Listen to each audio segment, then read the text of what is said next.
could be on the cusp of a rubber apocalypse. Meow! I'm Huples Cat, and I like to collect apocalypses. Welcome to the end of natural rubber. Fungus affecting rubber-producing plants has destroyed 10% of global supply. 10% sounds bad. Rubber is increasingly hard to import for some industries. So what's the problem here? Well, it's multiple factors. Everything is always multifactorial, but natural rubber has an Achilles heel that makes an apocalypse probable, as we shall see. Coronavirus pandemic has sent supply chains into a tailspin. First it was toilet paper, then it was ketchup packets, gnomes, semiconductors.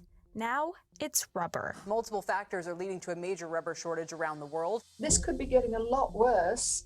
We could be on the cusp of a rubber apocalypse. First off, a word on words. In North America, a rubber is an eraser.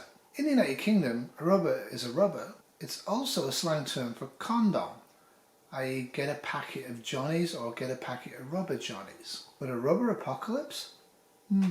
Have we not faced that before? To ensure an uninterrupted supply of natural rubber from the few regions of the world which grow it is a major concern of every world power, most of all the United States. During World War II, it was claimed that synthetic rubber had been designed and was able to replace natural rubber. And sit back and watch this somewhat startling Goodyear film from 1943.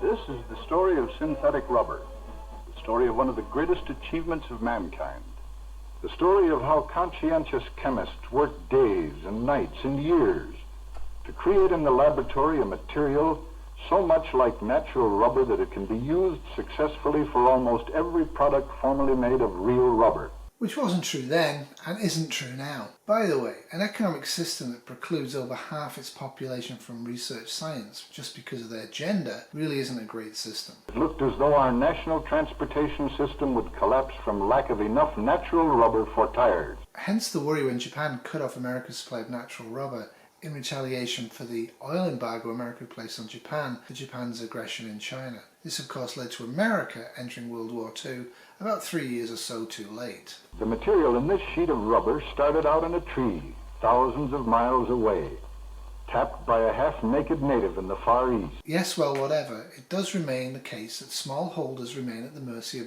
big buyers. And now, some science. Originally, it was a milky-looking fluid called latex. From this came a squunchy gum. About the only thing this gum was used for when it was first known was to rub out pencil marks.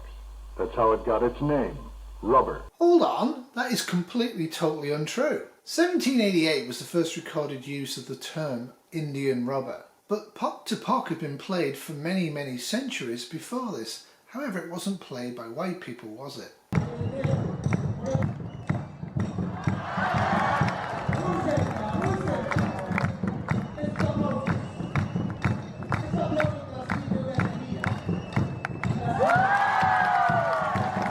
The Spanish invaders were actually shocked in the 16th century by the Mayans' use of bouncing rubber balls. To this day, baseball and a lot of other sports are actually completely dependent on natural rubber. Otherwise the balls won't bounce and they won't play so well. You'd be like throwing a rock. Dunk. In 1839, Charles Goodyear dropped some rubber and sulfur compound on a hot stove. The part exposed to the greatest heat did not melt. It charred instead. The part exposed to a lesser degree of heat was alive and elastic. Goodyear had accidentally discovered the secret of vulcanization.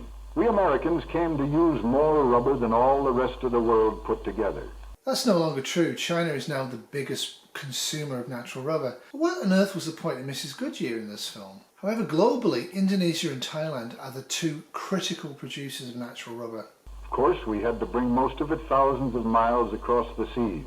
But we didn't give that a thought until suddenly one day our rubber supply was cut off. World War II? The shock hit us where it hurt the most. Not in our pocketbooks, but in our automobiles. Then we, the people, screamed.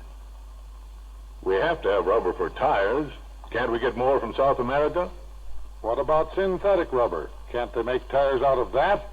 Making synthetic ought to be easy. Can't they make it out of milkweed?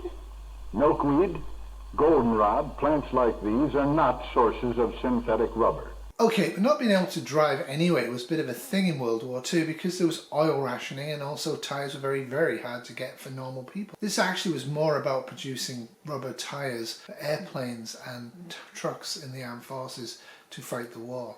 The global natural rubber market was valued at nearly $40 billion in 2020. One analysis predicts the rubber market could be worth nearly $68.5 billion by 2026.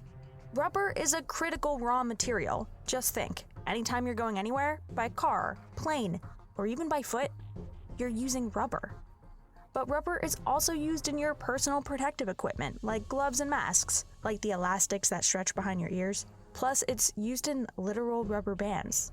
And then there are hair ties, underwear, erasers, condoms, and more. As this chart shows, we're using more and more rubber gloves. Most use in the world for rubber gloves is actually industrial, not so much for healthcare.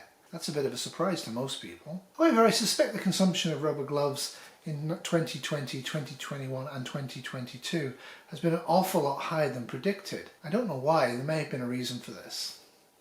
Magic. Used in more than 40,000 commercial products. You could call it a shortage. Some people are referring to it more as a supply chain disruption. What this means is that the consumers of natural rubber cannot get enough of it, therefore it's scarce, therefore the price rises. This simplified diagram shows very simply where the choke points would be. All of these are in fact choke points, but some of them are going to get highlighted in this video. But for me, when we talk about a rubber apocalypse, the main problem is most of the production is only in Thailand and Indonesia. Sure, smallholders are the dominant producers of latex from natural rubber trees, and they're incredibly risky and it's hard for them and all the rest of it. But the apocalypse part is a little different. They can't plan, they can't do anything, and they're at the mercy of the big buyers of latex. But what about the apocalypse? Rubber producers are working against all odds. Climate change, disease, both COVID and a destructive fungus, not to mention the fight for shipping containers. So, let's break down what exactly this all means for the rubber shortage. Thanks to Goodyear, we actually saw how natural was produced in 1943. How is it produced in 2021? Let's have a look, eh? And it's not going to be that much different. It's kind of like how you would tap a tree for maple syrup. Certain trees can be tapped for liquid sap, also known as latex. Latex is gathered from the trees by making a cut in the bark, collecting the runny sap in cups. By mid-morning, the workers are ready to begin their collection.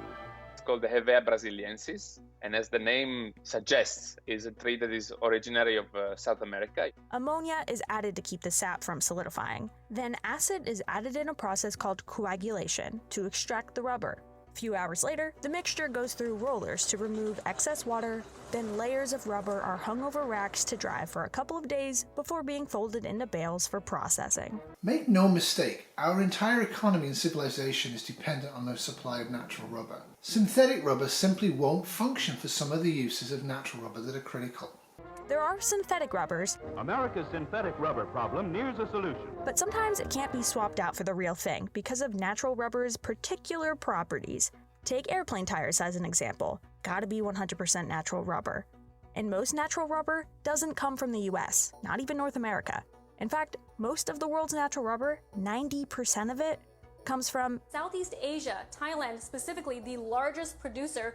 the US imported $140 million worth of natural rubber in March 2021 alone. Most of that rubber comes from independent farmers in Southeast Asia, also known as smallholders. 85% of the natural rubber that we have in the world today is produced by smallholders. So these are families that work on lands that are usually 1 to 2 hectares in size. This means they have 1 to 2 soccer or football fields. Those families of farmers are at war with diseases destroying the crops. Fungus affecting rubber-producing plants has destroyed 10% of global supply. But Pestaloteuopsis and Neophysococcus, the trees are only like 8 feet apart, and they're all clones. So there's very little genetic diversity. So it's a bunch of identical twins for miles on end. So of course, if one gets a bad disease, they're all susceptible to it. There's no immunity. It's a desperately sensitive system. For me, this is the apocalypse part of this. If a disease comes and wipes out all of the natural rubber trees, we won't have any natural rubber. Bear in mind that not all the natural rubber trees are pretty much cloned from one specific tree. If this happens this year, there'll be no more rubber bands produced. There'll be no more airline tyres produced. Most car tyres won't be able to be produced, and a host of other uses that only natural rubber works for and synthetic rubber won't work for. Obviously, our male scientists will get together and they'll try and figure it out. And they probably will, but it'll take 3 to 4 years. That is what I would call an apocalypse. That could trigger a collapse of part of all of the economy. Farmers have to be strategic about planting their crops. You have to plant a tree, and that tree takes 4 to 7 years to mature before you can get rubber out of it. So if there's not enough careful planning and enough resources that are put into replanting, then we see what we've seen in the past years, that you have a cyclical nature in the availability of rubber. So basically, the prices are low, right? What happens is that people don't plant because it seems that there's no business case for rubber. At a certain point, demand keeps increasing up to a point where prices start picking up and people start planting rubber a lot. But that rubber doesn't come into fruition until 4 to 7 years after that. And when it comes into the market, then you have a slump in prices. This causes rubber farmers to face unreliable income streams. That makes it hard to afford resources to fight off those diseases. Rubber tappers are only being paid like $2 to $6 a day. That's not a living wage. There was no money left to improve the health of the plants. There's no money left for fertilizers or for proper tree maintenance. So what we need to do is we need to boost smallholders' incomes and get demand and supply in sync, given the fact there's a 4 to 7 year time lag. That doesn't sound that easy to me. Maybe working on having more than one clone tree to produce natural latex might be a good idea. Anyway, and now... COVID-19 scrambles the supply chain even further. Now, demand for rubber is spiking. Part of the reason?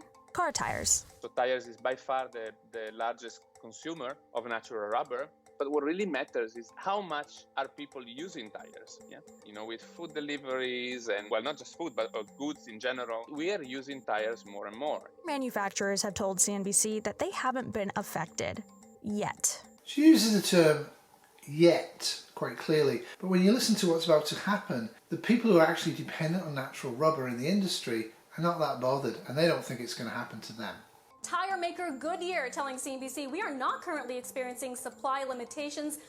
I got the semi thing already going, but how about rubber? We got enough? Yeah, Jim, the short answer is we do. We never have had a problem of getting supply of that natural rubber. So it's something that's always out there, a lot of speculation going on.